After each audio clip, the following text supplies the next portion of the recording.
কি হয়েছে মা, টাকাটা কি করতেছেন কেন? সকাল হয়ে গেছে। আর সেহরি খাইবা না? চলো সেহরি খেতে যাবা। সেহরি? সেহরি খেয়ে আমি কি করব? কেন রোজা থাকবা?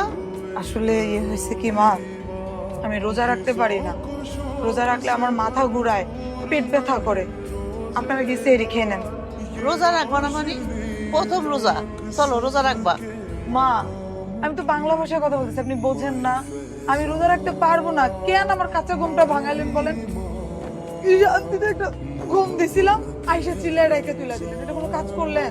বৌমা, রোজা না রাখার লিগে তুমি অজুহাত দিতেছো, এটা কিন্তু ঠিক না মা। চলো রোজা থাকো, আর কালকে পয়লা রোজা, এই রোজাটা থাকলে ভালো হইব, বুঝছো? আর রোজা থাকলে মানুষের সুস্থ থাকে, অসুখ বিসুখ দূর হয়ে যায়। আর আল্লাহর কাম করা অনেক ভালো সোয়াব। তুমি সব ঘরের বউ, বড় বৌমাও রোজা থাকতেছে, তুমিও থাকবা। আর বকুল খাইতে গেছে, তুমিও খাইবা, চলো। মা, আপনার ছেলে খাইতে তো গেছে, দেখেন কালকে শেষ পর্যন্ত রোজাটা রাখি কিনা।